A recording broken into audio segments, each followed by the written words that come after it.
Le projet d'appui au secteur de santé, phase 2, cible 27 structures sanitaires réparties dans 4 régions du Gabon. Le dit projet est un plan national de développement sanitaire pour la période 2017-2020.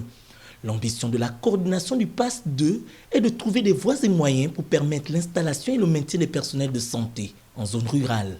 Nous avons, par exemple, discuté sur le plan de recrutement sur 10 ans, le référentiel de compétences de métiers au niveau du ministère. Et là, nous sommes dans une problématique importante qui est celle de la stabilisation, voire maintien des personnels de santé qualifiés en zone rurale. C'est une problématique importante. Souvent, on en parle, mais jamais on a fait une étude et on a vraiment fait des recommandations pour présenter aux décideurs en disant que voilà, si on veut que les personnels de santé qualifiés restent en zone rurale, voici les leviers qu'il va falloir pousser pour que ça marche. L'étude révèle une inégalité dans la dotation en ressources humaines entre le milieu urbain et rural. Financé par l'État gabonais à travers un crédit de l'Agence française de développement, ce rendez-vous permettra aux populations de l'arrière-pays d'accéder aux soins de qualité à proximité de chez eux.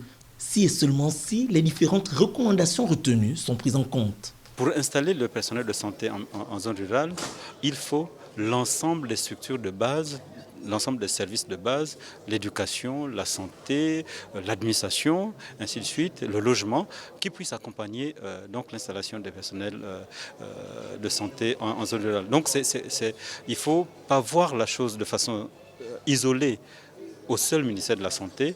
Il faut voir la problématique plutôt concernés aussi par les autres départements ministériels, notamment le logement ou l'éducation. Le présent projet d'appui au secteur de la santé, phase 2, devra fournir, in fine, l'amélioration de l'accès aux soins des populations.